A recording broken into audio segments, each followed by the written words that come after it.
Boa noite, aqui é Ailton Ferreira, sociólogo, em mais uma live nossa, nesta sexta-feira, dia 15 de maio. 15 de maio, dia do assistente social, dia da assistente social, também considerado o Dia Internacional da Família. Hoje, o nosso convidado para o bate-papo é o professor Anailton dos Anjos.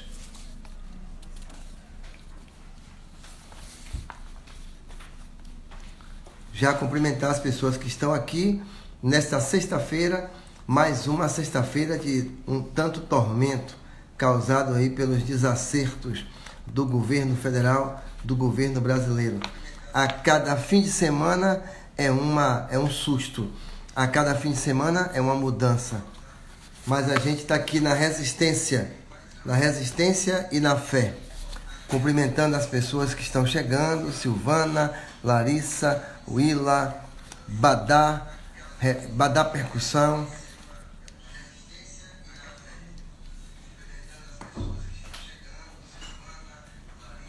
E a Andréia,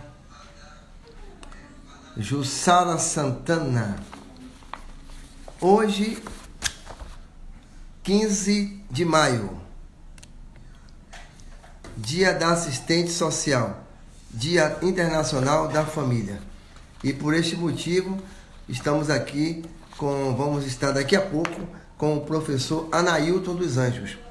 Anailton dos Anjos é assistente social, pedagogo, mestre em desenvolvimento humano, pós-graduado em psicanálise clínica, coach, analista comportamental. Atua também na Secretaria de Educação de São Francisco do Conde, atua no combate ao racismo, à discriminação. É o nosso convidado de hoje.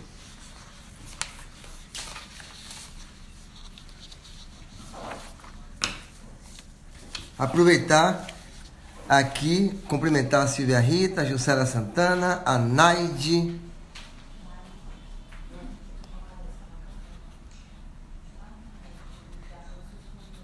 chegou aqui, professor Anailton, Thelma,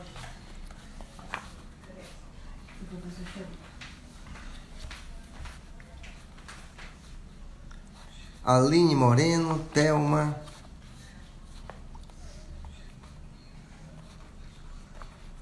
que horas são?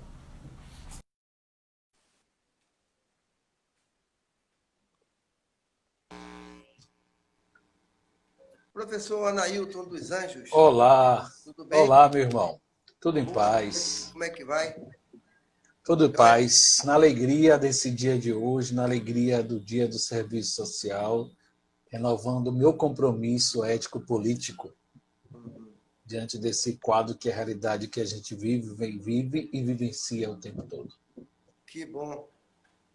Estou aqui cumprimentando já algumas pessoas. Estael Machado Sim, chegou, Jussara Santana, da Espiral do Reggae, algumas assistentes, Silvana, Rose Rosendo.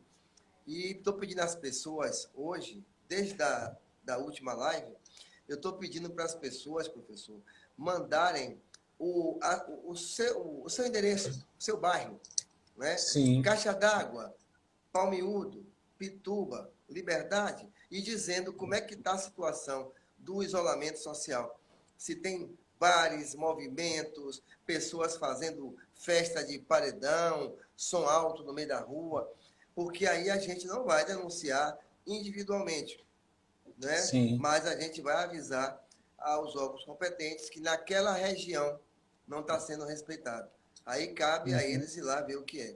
Nós não vamos dizer que o bar de fulano está aberto, não é nosso papel. Mas Sim. a gente vai dizer, olha, na comunidade tal, o povo está na rua, está fazendo baba, está jogando bola, principalmente hoje, sexta, amanhã, sábado, né?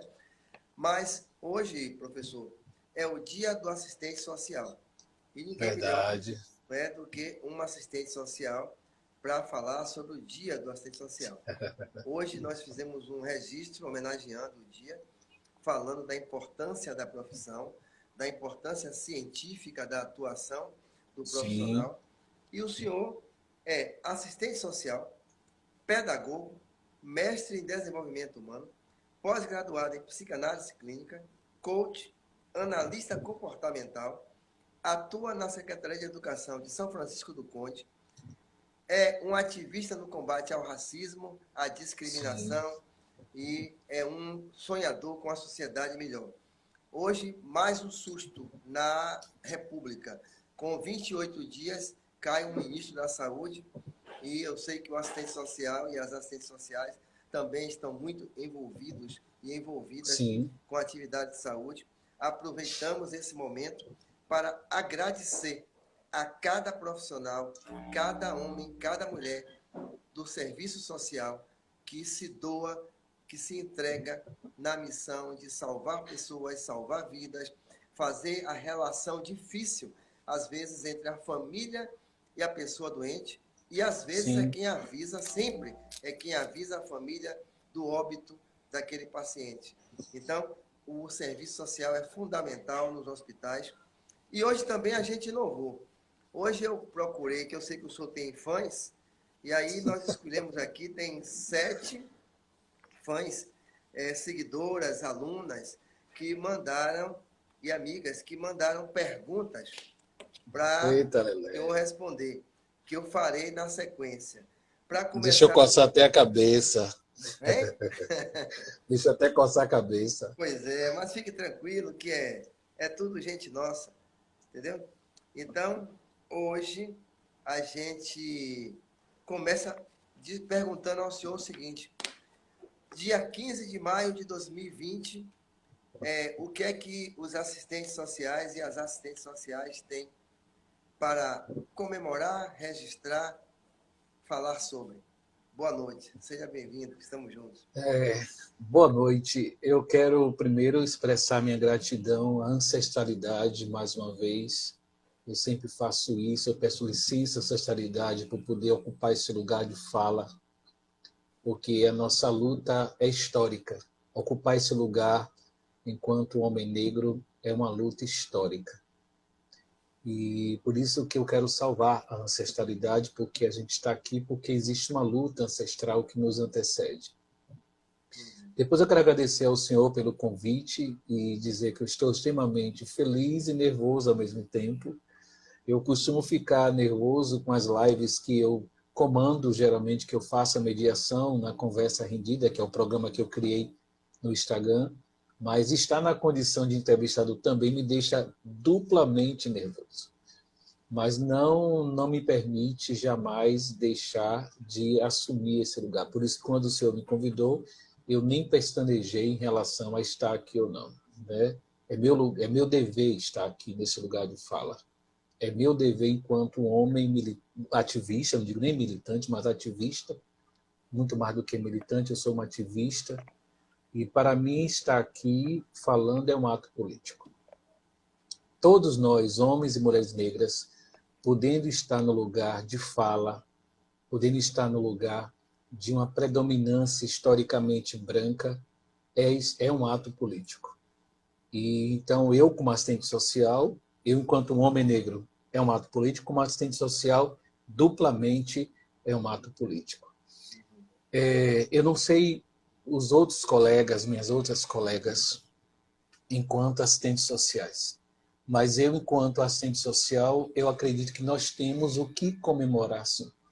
Apesar de tanto não, como diz Lázaro Matumbi, apesar de tanta dor que nos invade, nós temos que comemorar, porque nós temos uma história de resistência, de luta, de conquistas, de avanços e retrocessos.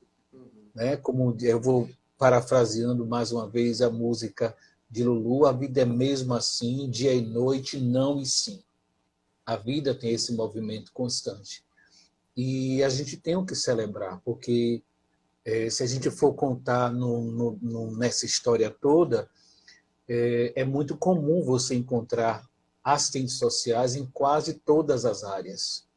Porque, concomitante à desigualdade social, para a mediação dos direitos sociais, é o profissional de serviço social quem vai fazer essa mediação. É ele quem vai fomentar e trazer para a comunidade esses direitos garantidos. Então, eu acredito que eu, particularmente, estudando o serviço social e conhecendo a nossa história, que nós iniciamos em 1930 e chegando onde nós estamos hoje com o Conselho Federal, com o Conselho Municipal de Serviço Social, nós temos várias faculdades e universidades formando novos assistentes sociais.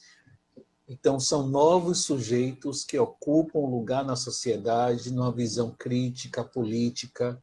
Então, como não poder comemorar? Eu tenho que comemorar esse grande marco que é existir a figura do assistente social. Por isso que eu digo, eu preciso celebrar e comemorar esse dia sim.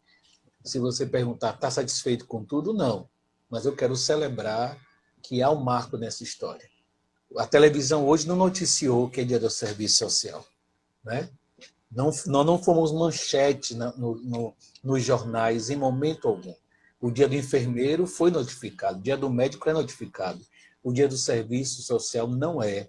E eu acredito que isso tem todo um marcador sócio-histórico, né? Porque ainda mais no processo, depois do processo de reconceituação, que eu vou falar mais na frente, nós ocupamos um outro lugar, interventivo. Então, é bem comum que a mídia não dê visibilidade ao nosso papel. Hoje, por sinal, eu vi até um registro do nosso amigo o deputado Valmir Assunção falando sobre conquistas, né? E quero até me irmanar nesse registro. Ele falava dos suas, né? Sim. E também um registro aqui que, se não me engano, a partir de 93, o Brasil ganha a LOAS, a Lei Orgânica Sim. da Assistência Social. E, antigamente, o profissional, o assistente social, o assistente ou a assistente social, foi muito usado como um braço do Estado verticalizado, do Estado militarizado, para prestar serviços de beneficência, né? E também para frear as manifestações legítimas da sociedade. Então, os assistentes sociais eram muito percebidos, usados pelo Estado e percebidos pela população de um modo geral como aquelas pessoas que atenuavam as cisões, né? Que atenuavam os conflitos. Eu quero cumprimentar a Fábia Reis, secretária da Igualdade Racial do Estado, e perguntar ao professor Anailton como foi esse rompimento e como a democracia no Brasil ajudou nesse rompimento, e vice-versa, e como os assistentes sociais na sua luta na academia e fora da academia contribuíram para esse novo modelo e essa nova percepção que a sociedade teve que incorporar dos profissionais do serviço social. É muito bom, é muito relevante ouvir essa sua fala, a sua provocação, eu vou considerar assim, porque provocação para mim não é nunca motivo de desacato, pelo contrário. Quando eu digo provocação, porque é o que vai me estimulando a falar, a me posicionar. Eu disse que a gente tem o que comemorar, né? Porque nossa profissão ela começa justamente em 1930, precisamente. Nós somos oriundos de uma prática assistencialista. Nós somos oriundos, embora alguns teóricos não gostem muito de gerar essa compreensão, mas o serviço social vai começar com as damas da caridade. E não era só ligado ao Estado, inicialmente ligado com a igreja. Então, todo o nosso papel profissional estava concomitantemente ligado ao que a igreja dizia e o que o Estado dizia. Então, a gente vivia, na verdade, submissos ao mandato governamental do Estado, mas também da igreja. Só para se ter uma base, muitas vezes o próprio bispo é quem delegava a possibilidade do profissional, da pessoa ser ou não assistente social. E durante muito tempo o nosso trabalho ele se deteve numa perspectiva de atender ao sistema burguês, é bom reforçar esse detalhe, e atendendo sempre uma perspectiva religiosa, de caridade, né, uma perspectiva de assistencialismo, de, na verdade, não de intervir nas questões sociais, mas de muito contribuir para que a população, para que a comunidade pudesse estar, como dizer assim, no cabresto. Então, nosso papel era mais de atenuar os impactos das relações da sociedade para com o Estado. E aí é que a gente vai aos poucos, eu digo nós, enquanto assistentes sociais, aos poucos vai sentindo necessidade de estudar. E é justamente quando o serviço social começa a beber, né, das ciências sociais, das ciências humanas, e aí eu quero agradecer muito o que a gente pôde desfrutar da antropologia, da sociologia em especial, foi bebendo da sociologia em especial que a gente pôde repensar o nosso fazer. E foi nesse processo que foi sendo criado esse projeto ético-político, que a gente hoje chama assim, porque a gente tem um projeto ético-político, a gente tem um projeto de ação, nós não vivemos aleatoriamente. Então, é por isso que, infelizmente, ainda há pessoas que acreditam e pensam que serviço social está ligado à bondade, está ligado à caridade, está ligado ao perfil bonzinho da boazinha. O nosso papel fundamental é de sermos políticos. E quando eu falo político, eu não falo partidário. Estou falando político no sentido de uma posição. Nós não somos convidados a ficar do lado do opressor. Nossa formação nos possibilita, de fato, a pensar de que lado você ou eu queremos estar ou eu quero estar. E é nesse momento que a gente tem um processo de reconceituação. E esse processo de reconceituação ele foi significativo justamente porque ele fez com que a gente pudesse repensar e romper com isso que a gente chama de serviço social tradicional, né? O que a gente vai chamando dessa erosão do serviço social tradicional é justamente esse modo de fazer o serviço social a partir de uma perspectiva religiosa e de uma perspectiva que atende os interesses dominantes do Estado. O senhor está me dizendo que o assistente social é um profissional que, para além do engajamento intrínseco da sua profissão, ele deve estar engajado nas lutas de transformação da sociedade? O senhor falando isso, eu chego a me arrepiar. Juro que eu me arrepiei aqui de emoção. Porque, assim, é esse processo de reconceituação que faz com que o nosso papel seja modificado. Até antes do processo de reconceituação, isso estou dizendo aproximadamente 1965, quando a gente dá início ao movimento de reconceituação na Latinoamérica, né? Todo latino-americano, que é um movimento justamente com várias correntes, com várias perspectivas teóricas, que põe justamente em questão o serviço social tradicional, que é esse serviço social que não se posiciona. Né? É esse serviço social que aparentemente não tem uma posição, porque a posição dele ou dela, do serviço social, é a posição do Estado e da Igreja. Então, até aí, o nosso código de ética, inclusive, ele nos proporcionava uma posição de não se posicionar. E aí, na verdade, eu sempre digo que se você estiver num lugar e você vê duas pessoas brigando e você não toma nenhuma providência, você está tomando um partido, mesmo que você não queira. Se tem alguém ali brigando, vamos dizer, tem 3, 4 pessoas em cima de um sujeito, agredindo esse sujeito, e você não tem coragem de ligar para uma polícia, não tem coragem de gritar alguma coisa, pedir socorro, seja lá o que for, todo o que aparentemente pode ser um ato de omissão, na verdade, é um ato que você está tendo político de se posicionar, querendo ou não, a favor de alguém.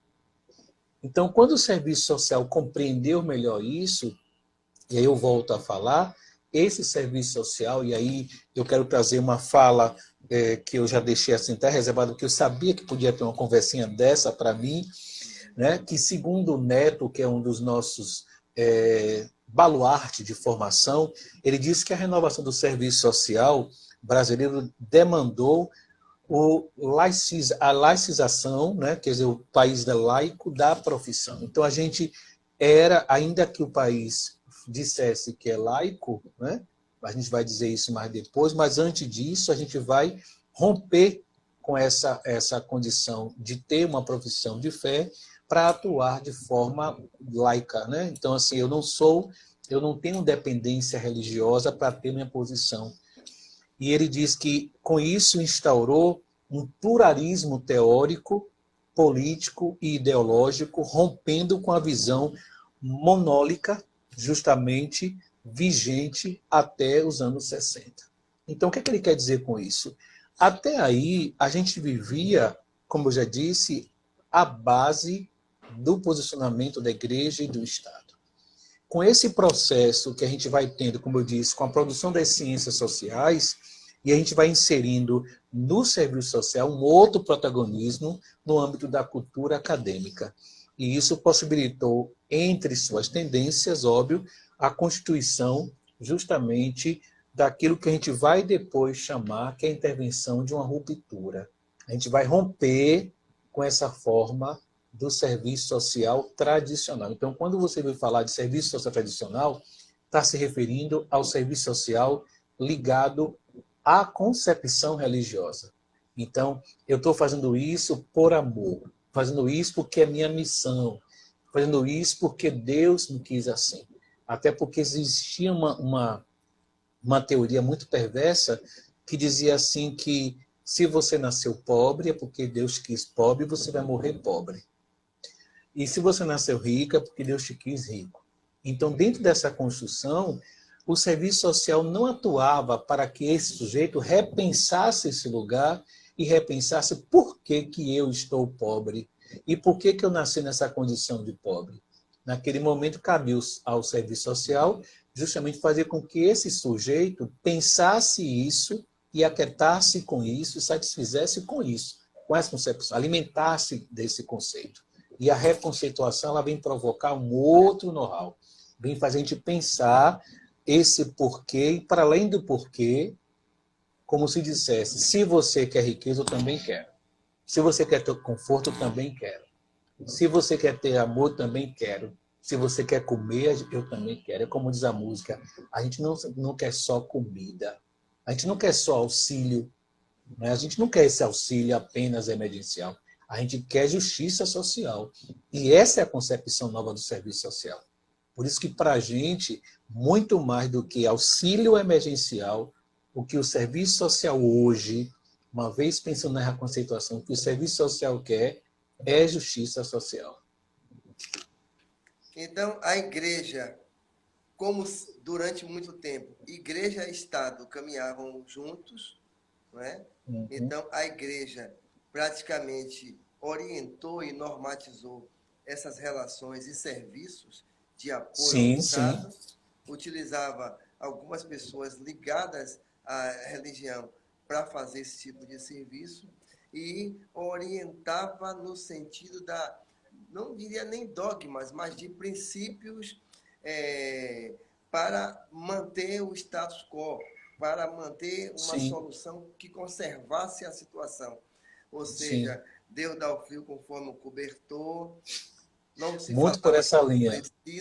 Falava pobre, então a pessoa já acha que é até culpado de ser miserável, de ser pobre. Sim. E aí depois tem uma solução miraculante, que é dizer assim, mas ao reino dos céus fica reservado para os miseráveis. Então o sujeito ficava na pobreza infinita, mas acreditando que quando ele morresse, ele ia para o reino do céu e os ricos não iriam para o reino do céu.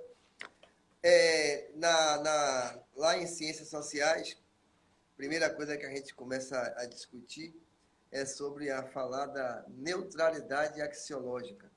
Sim. O senhor trouxe para nós, quando o senhor disse, se mais ou menos, claro que eu estou aqui falando isso de forma burlesca, mas o senhor falou, se tem alguém batendo e alguém apanhando, E se eu digo que sou neutro, eu estou no mínimo do lado de quem está batendo, porque o que está apanhando vai Claro. apanhar, né? Foi preciso, professor, criar uma nova epistemologia e o senhor amplia essa epistemologia para o fato de termos hoje negras e negros nessa atividade? Ou seja, é o rompimento com o Estado e o rompimento com o racismo? Eu não digo que seja o rompimento com o racismo, mas eu digo enfrentamento com esse racismo. Eu sempre digo aos meus alunos, e trago essa discussão sempre em sala de aula, e eu tenho um compromisso ético ancestral. Todos os assuntos, quando me dão para falar, eu não sei falar sem fazer um recorte ético, político e étnico-racial. Eu não sei falar sem fazer um recorte de gênero. Porque nesse país que a gente vive, em especial, não vou falar do mundo, vou falar do país, e aí eu falo da Bahia, em tudo você tem que perceber como as pessoas são tratadas, né? Então, só para dar um exemplo, se esse auxílio fosse dado para a classe média, não seria em apenas um banco.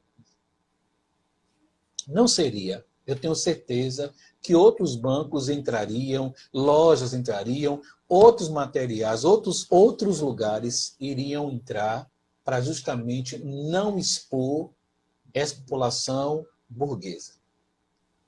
Então, como é a população já marcada, e aí eu vou para a vida de gado, povo marcado, mas povo feliz, porque o povo que está indo para essas filas passar dias, horas, indo noite, é um povo que está feliz por receber esse auxílio emergencial. É um povo que está feliz, agradecendo, inclusive, a essas personalidades, porque não consegue entender que isso, na verdade, é mais do que uma obrigação frente ao abandono que eles já vivem constantemente. Que eles vivem constantemente. Então, eu preciso também pensar que o serviço social ele começa, como eu disse, com a dama da caridade. Então, a gente está falando de mulheres brancas, de mulheres ricas. Eu estou falando de burguesia.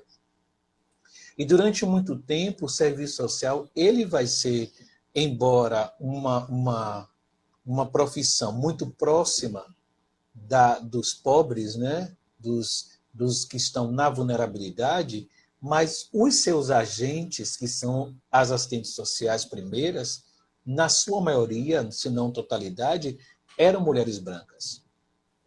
Você vai ter, professor Ailton, eu digo, um maior avanço de assistentes sociais em formação de 90 para cá.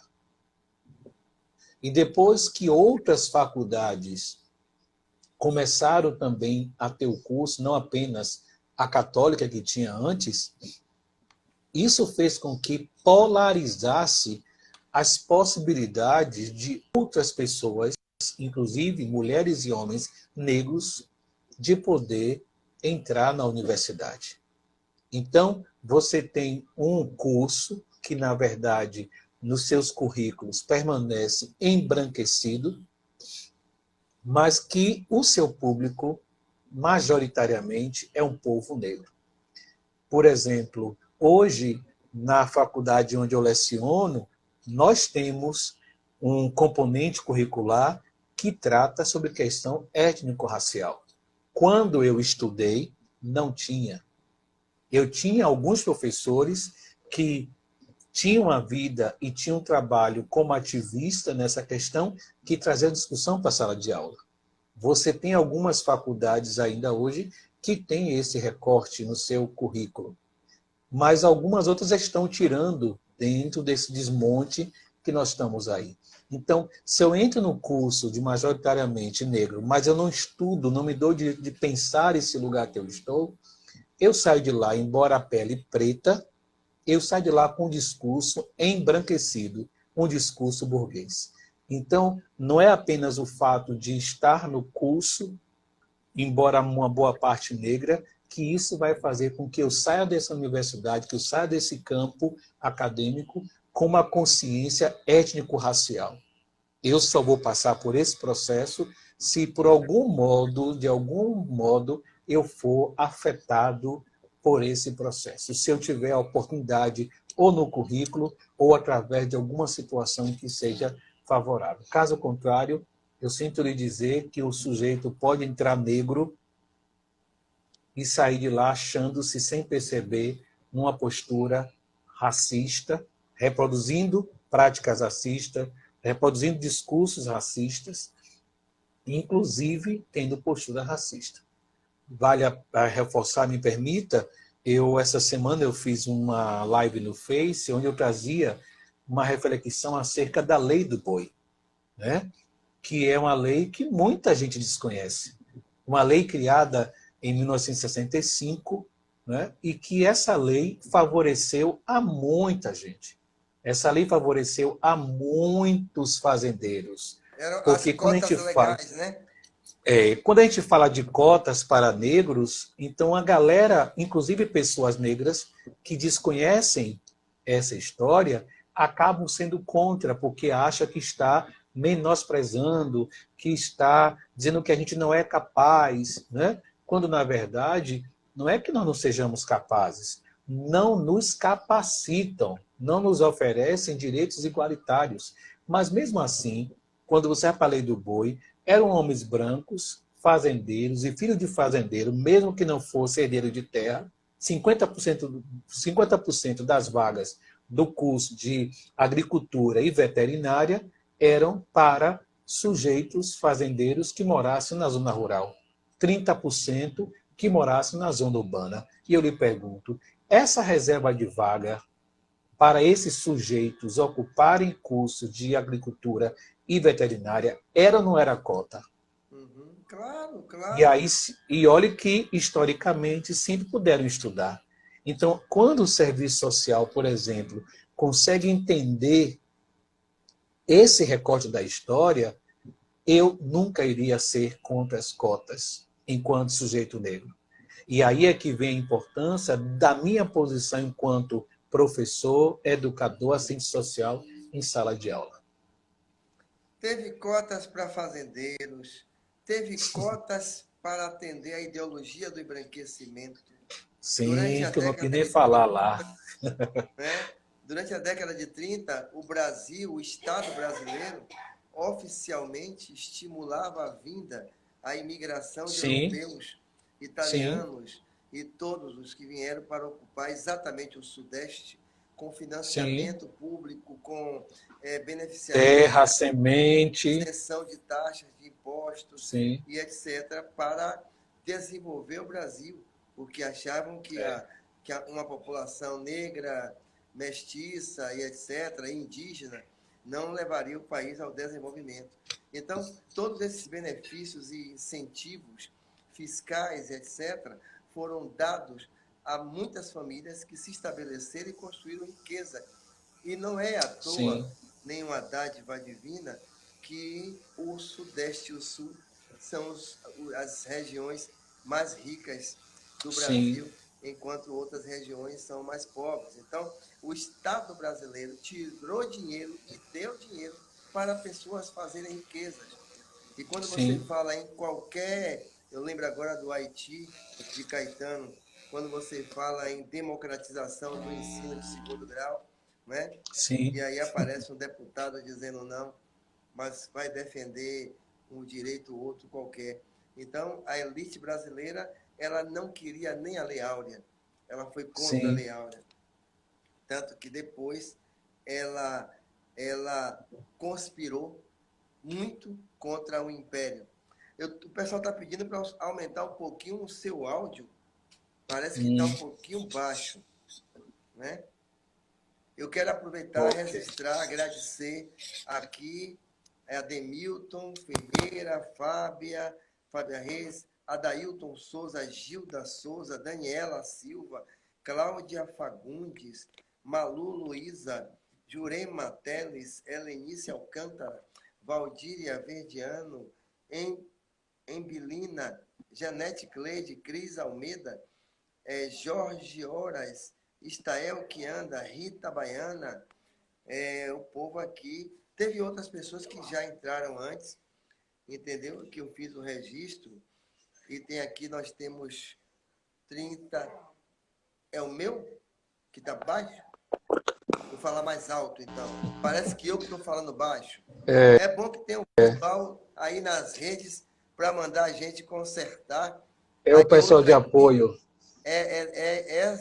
Dramaire diz que é o seu. Eu acho que é o meu. Vamos ver se a gente corrige. Professor, eu estou aqui conversando com o professor Anailton, para quem chegou agora. Ele é assistente social, graduado em serviço social. Ele é pós-graduado em psicanálise clínica. Ele é mestre em desenvolvimento humano e responsabilidade social, graduando em pedagogia. Ele é docente de ensino superior, coordena ações de educação na Prefeitura de São Francisco do Conde, é coach, assistente, analista comportamental, palestrante, e eu gosto de chamar de militante das causas étnico-raciais e um sonhador que acredita numa sociedade nova, que não, ao invés de celas, a gente sonhe por mais salas. E ao invés de um dirigente, uma autoridade pública que emite um revólver, que a gente tenha dirigentes que mostrem para a juventude, para as crianças, livros. E que quando tiver 10 mil e agora 14 mil brasileiros já sepultados, ou mais de 14 mil, que o dirigente maior da nação não diga, e daí você quer que eu faça o quê? Porque nenhuma pessoa, nenhum pai de família, nenhuma mãe de família, nenhuma criadora social, nenhum mestre de capoeira, nenhum líder comunitário, se você disser, olha, na comunidade ali morreu 10, olha, a sua casa está caindo, olha, a escola está entrando água, eu duvido que um educador, uma educadora, que uma mãe de santo, que um padre diga assim, e daí? Você quer que eu faça o quê? A gente vai dar as mãos e vai tentar resolver o alagamento, vai tentar resolver se o telhado estiver caindo, ou se não tiver jeito, a gente vai salvar as pessoas, tirar debaixo do acidente, do lugar que desabou, vamos abrigar em outro local até a gente resolver a situação. Mas cidadãs e cidadãos, velhos e novos, as pessoas que participaram da minha vida durante todo o meu tempo até hoje, jamais eu ouvi minha avó dizer assim, a casa da vizinha está caindo, e a minha avó dizer, e daí? O que é que você quer que eu faça? Nunca Não, falou isso não existe. E nós aprendemos, e o professor também aprendeu a não falar. Professor, Janete Cleide está fazendo uma pergunta, em certa parte o senhor já respondeu, mas ela diz assim, como desconstruir na sociedade que o serviço social não é mais assistencial? E Edmilson Salles pergunta qual a importância do serviço social na escola.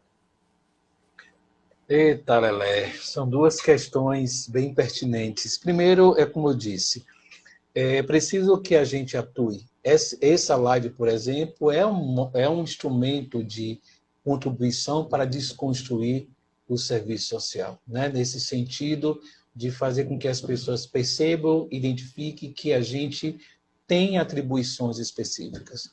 Eu queria aproveitar e dizer, professor, que nós temos um código de ética. Todo assistente social, ele atua baseado num código de ética que, além de estabelecer princípios para nós, estabelece quais são as nossas atribuições. O senhor chegou no início falando, e aí é interessante, quando é muito comum no hospital, por exemplo, que em alguns hospitais, porque a gente já conseguiu vencer isso, e isso é um avanço. Eu tive a honra de estagiar na UPA, aqui do Roberto Santos, e lá o serviço social não dava notícia de óbito. Geralmente, nós éramos notificados de que o óbito havia acontecido, ligava para a família, e quando a família chegava na sala do serviço social, era o médico de plantão quem dava a notícia, porque nós não estudamos medicina. Quem vai explicar a causa da morte, quem vai explicar os procedimentos que foram feitos até que o sujeito viesse a óbito, não é o serviço social, não cabe ao serviço social. Então, é equívoco em qualquer espaço que a gente faça isso. O nosso código de ética não nos permite fazer isso de forma alguma. Só para o senhor ter uma base, eu tenho aqui anotado que eu não sou besta, né? Então, a gente tem aqui no artigo, por exemplo, no segundo artigo, ele vai dizer que nós temos ampla autonomia no exercício da profissão, não sendo obrigado a prestar serviços profissionais incompatíveis com as suas atribuições, cargos e funções. Então, anunciar que a pessoa morreu e por que morreu não é atribuição do serviço social. Providenciar papel porque faltou não é atribuição do serviço social. Reclamação no hospital, no espaço público, porque a pessoa está sem alimentação, não é do serviço social. Se não chegou a alimentação no hospital, vá falar com a nutricionista. Não é o serviço social, mas é comum que as pessoas se dirijam ao serviço social. E aí, o que é que acontece? Quando o serviço social, nesse momento, se permite prestar esse serviço, ele acaba contribuindo pela perpetuação de que o serviço social é esse sujeito, é esse lugar do bonzinho e da boazinha. Entende? Porque existem atribuições que nos são lançadas que, de fato, não competem ao serviço social.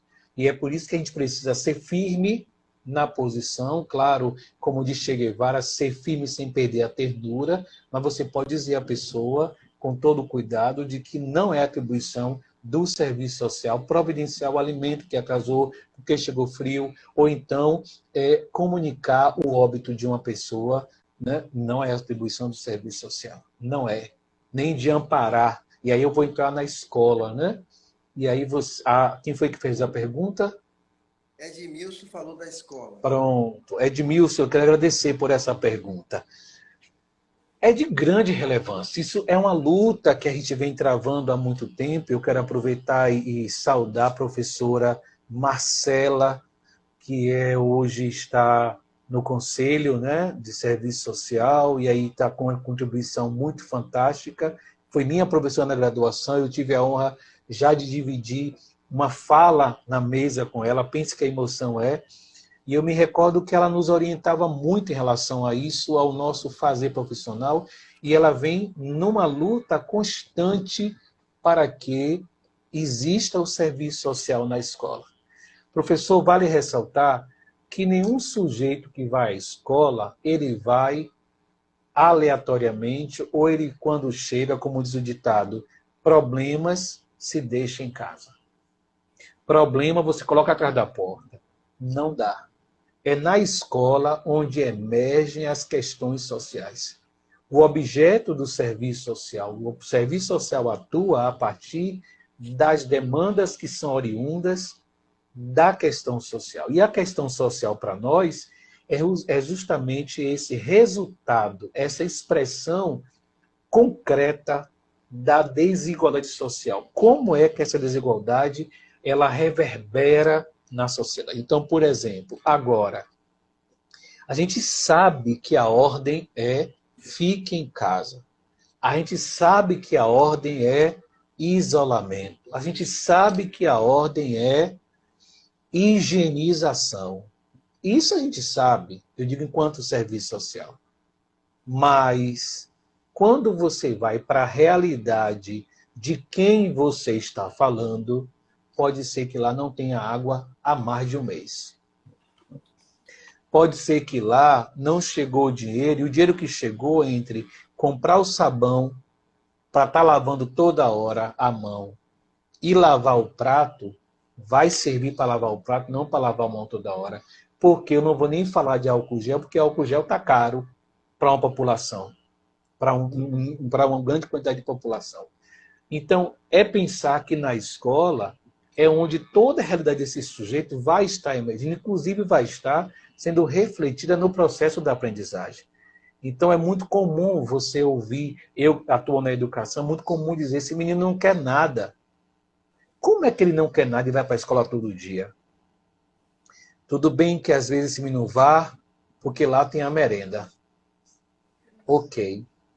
mas lá também tem o saber.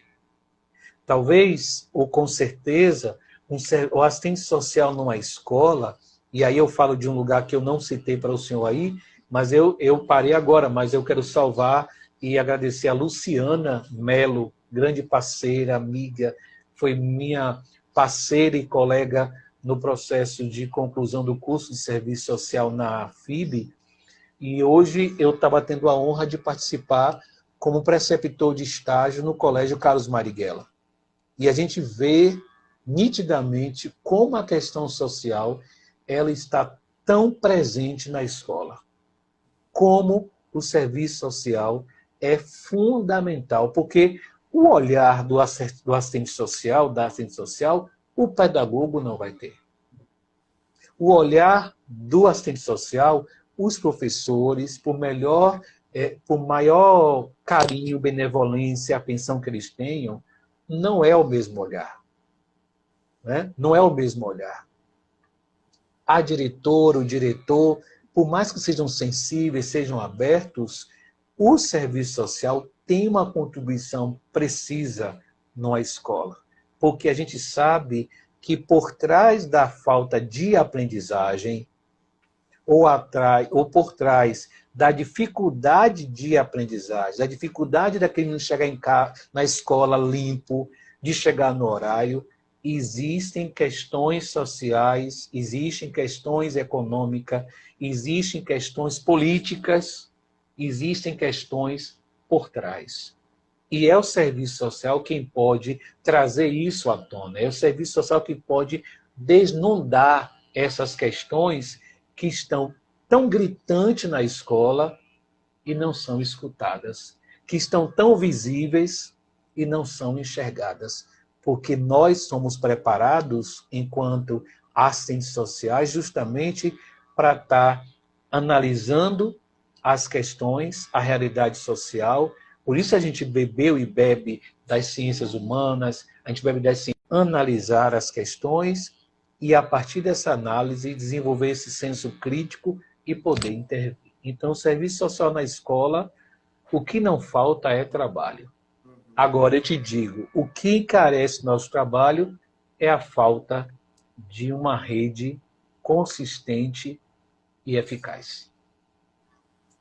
Ainda sobre a escola, ou melhor, falando da escola e trazendo para um lado mais amplo do serviço público, Daniela pergunta sobre concursos públicos, piso salarial e oportunidades para a categoria do assistente e da assistente social, já que a gente precisa dessas pessoas, desses profissionais nas escolas. Como é que o poder público vem tratando essa questão?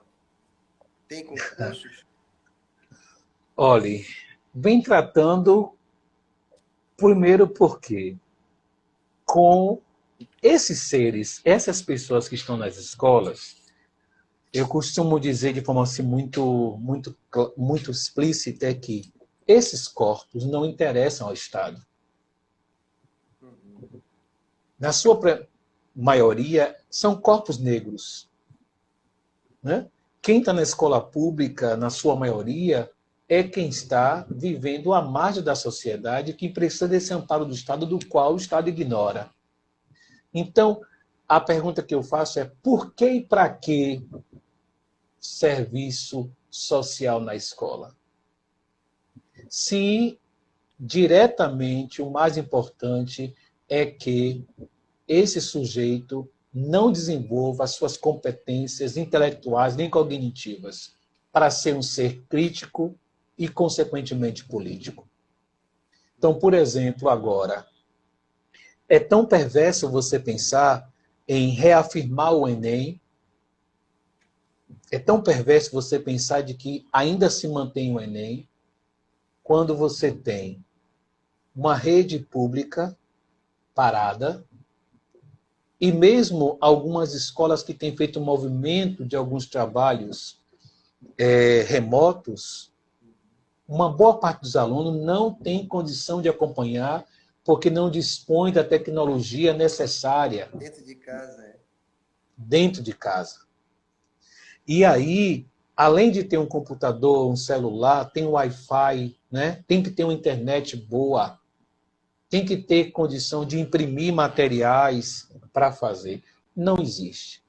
Mas a rede privada, na sua maioria, aí eu falo das escolas que já têm o privilégio, e as pessoas que têm o privilégio de estudar nessas escolas particulares, especialmente as historicamente com seu nome e com seu conceito, elas não pararam. E elas continuam preparando esse menino para assumir o lugar de poder. Elas continuam oferecendo o que sempre ofereceram, o lugar de privilégio. Então, é óbvio que essa burguesia perversa, incomodada com a política de cota, incomodada com a nossa entrada nesses espaços, é óbvio que essa população não vai querer agora que haja um retrocesso ou que se retroceda nesse processo de definir o Enem. É importante para essa burguesia que, de fato, o Enem aconteça, porque eles estão sendo preparados para isso. Mas a grande massa... Fora a gente já sabe, né? Pronto. E aí a gente vai lembrar da frase do ministro quando diz: a educação não é para todo mundo.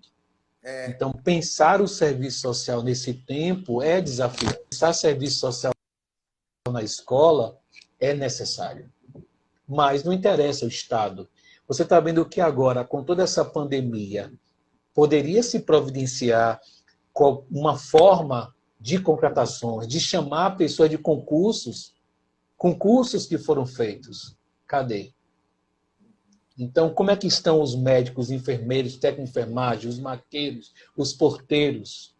Como é que está o pessoal da higienização? Sobrecarregados. Porque em quase todos os hospitais estão tendo pessoas contaminadas, então o quadro foi afetado de profissionais. E não foi implementado nada para substituir, não foi feito nada. Então, quem está sobrecarregado, adoecendo também psicicamente. Então, se nesse momento de pandemia o Estado também não se interessa, né, de dar conta dessa demanda de novos profissionais, como ele vai se preocupar para dar conta da demanda da escola, incluindo o serviço social? Agora, é preciso que a população acorde para isso. É preciso que haja uma pressão sobre isso, porque o governo que está aí hoje, mais do que antes de qualquer outro governo, age com pressão, né? Reage a partir da pressão.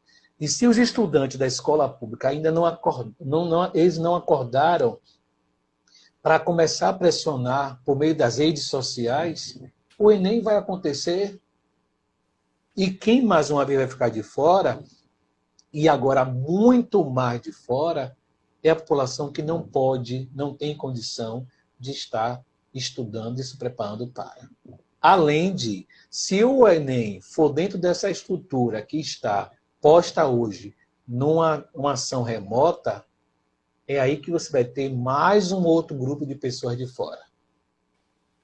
Porque se presencial vai ser um fracasso para muitos, e isso não é pessimismo, isso é fato, pelo despreparo, não é porque não nos tenhamos competência, é pela falta de organização, de instrução adequada para isso. Professor, nosso tempo está acabando. Não sei que milagre. Passa rápido. Passa rápido, conversa boa é assim. Vamos ver se a gente consegue, em 1 minuto, responder aqui. Nós temos 3 questões que eu acho difícil. Diga aí. Silvana está perguntando. Na verdade, ela está dizendo que foi sua aluna no CEPEX. Que Passou bom. 4 anos na faculdade, 1 ano e meio fazendo pós-graduação, tem diploma e que quando chega na prefeitura, o pessoal chama de técnica de serviço social. Mara Felipe, lá do bairro da Liberdade, Silvana da Fazenda Grande do Retiro, Mara Felipe está perguntando como é que o maior desafio pós-pandemia. É muita coisa. E a Lessivânia, lá da Liberdade, está em Cachoeira, está querendo saber como é que o senhor dialoga com o referencial sócio-histórico da profissão e, ao mesmo tempo, consegue atuar como coach no serviço social e na psicanálise. Como é que consegue fazer a arrumação aí teórica e prática na cabeça? Deixa eu te dizer uma coisa rapidamente, respondendo à colega. Se a pessoa que utiliza a expressão técnico for no sentido do você ser um profissional que tem sua competência técnica, não há nenhuma ofensa. A equipe técnica de um posto, quem forma, né? A equipe técnica de uma escola, quem é? A equipe técnica de um hospital, a equipe técnica de uma empresa, quem são esses técnicos? Então, eu não vejo nenhum problema. Depende da maneira como isso é colocado. A questão pós-pandemia. Pós-pandemia é uma incógnita para os maiores intelectuais. A pandemia, ela é fantástica porque ela deixou, como diz, tem um texto bíblico de Lucas que diz assim, derrubou dos tronos poderosos. Então, a pandemia, o coronavírus, ele derrubou do trono quem tinha riquezas e quem tem suas riquezas. Quem é rico em armas, quem é rico cientificamente, está sem saber o que fazer. Os países do primeiro mundo continuam sem saber como fazer. Estamos todos tateando, como a gente diz. Então, pós-pandemia, é um desafio? É, porque não há como prever. A gente não tem nem como prever que dia é isso, quando termina, como vamos voltar. Não voltaremos do mesmo modo. E não tem como voltarmos do mesmo modo. Porque o vírus permanece aí. Né? Agora, como disse ontem a professora Luciana, ele não é democrático. Né? Ele pega todos e de uma forma diferenciada de acordo com o lugar que cada um está. Claro, claro. E, por fim, a pergunta que me foi feita, né, como é que eu trabalho nessa perspectiva? Primeiro, o trabalho do coach, ele visa o autoconhecimento da pessoa, ele visa trabalhar numa perspectiva de que o sujeito desenvolva suas competências e desenvolva o seu potencial, identifique as crenças limitantes e, a partir daí, trabalhar com ferramentas que desenvolvem objetivos assertivos e metas alcançáveis. Então, trabalhar com assistente social como coach ou coach assistente social é arrumar o meu projeto e o meu modo de ser e de viver. Então, as ferramentas que o coach traz no processo de um sujeito alcançar as metas, porque o coach trabalha assim, pensar o seu estado atual e onde você quer chegar. E como você vai fazer para chegar de forma que você não se frustre, mas de forma que você, de fato, chegue no lugar desejado. Então, para mim, não há nem problema. E a psicanálise é a questão da escuta. Aprender a escutar. Aprender a ouvir. E a perceber que os sujeitos são singulares. Não há ninguém igual, não é Matrix. Então é muito fácil estar nesses lugares. Que bom papo. Pena que vai acabar. Agradecer a Everaldo Augusto, Jerônimo Silva, Airã Henrique, Laércio, Carlão Rastafari, Marco Rezende, Silvia Rita. Professor, o senhor falou no instante, apesar de tanto não, de tanta dor, somos nós a alegria da cidade. Com certeza. Eu quero lhe agradecer, viu? Deixar esse abraço forte. Estamos juntos nessa caminhada. Muito Eu que obrigado agradeço a por essa oportunidade. noite de sexta-feira. E lembramos todos que amanhã, 16 de maio, é o dia do gari. As pessoas que limpam as nossas sujeiras do cotidiano. Com esse abraço aos garis, eu quero lhe abraçar também e lhe agradecer. Ok. Viu? Agradeço também. Vamos juntos por mais políticas públicas, mais igualdade, menos discriminação, menos tristeza para o nosso povo, mais alegria, porque a gente merece. Muito obrigado, boa noite. Eu que agradeço. Viu? Agradeço ao senhor, agradeço a todos que acompanharam a gente nessa live e agradeço uma vez a ancestralidade e pedir que o senhor seja sempre abençoado no seu trabalho, nos seus projetos. Tá? Como dizem em Urubá, o Lorumbo do pé. Axé. Vamos juntos. Forte abraço. Muito obrigado. Forte abraço. Valeu. Grande lição, grande bate-papo com o professor Anailton dos Anjos. Até amanhã, ou melhor, até segunda-feira, na próxima live. Um forte abraço.